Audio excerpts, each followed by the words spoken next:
السلام علیکم ورحمۃ اللہ وبرکاتہ۔ امید کرتا ہوں کہ آپ حضرات خیریت سے ہوں گے۔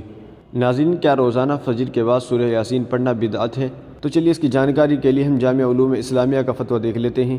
فتویٰ دیکھنے سے پہلے آپ سے چھوٹی سی گزارش ہے، ویڈیو پسند آئے تو لائک اور شیئر کر دیجیے گا اور چینل کو بھی سبسکرائب کر لیجیے گا۔ تو چلیے فتویٰ دیکھ لیتے ہیں۔ چنانچہ کسی سائن نے جامعہ علوم اسلامیہ سے سوال کیا ہے، فجر کے بعد سورہ یاسین شریف کی تلاوت کرنا کیسا ہے؟ تو چلیے دیکھتے ہیں جامعہ علوم اسلامیہ نے اس کا کیا جواب دیا ہے۔ اس کا جواب آپ اپنی اسکرین پر بھی دیکھ سکتے ہیں۔ بسم اللہ الرحمن الرحیم۔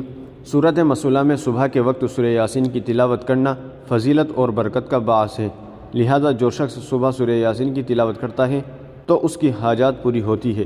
اسی طرح حضرت ابن عباس رضی اللہ عنہ فرماتے ہیں کہ جو شخص صبح کے وقت سورہ یاسین پڑھتا ہے اس کو شام تک خوشی دی جاتی ہے، اور جو رات کے ابتدائی حصے میں پڑھتا ہے تو وہ خوشی صبح ہونے تک رہتی ہے۔ فقط واللہ عالم۔ دارالفتہ جامعہ علوم اسلامیہ، علامہ محمد یوسف بن نوری ٹاؤن۔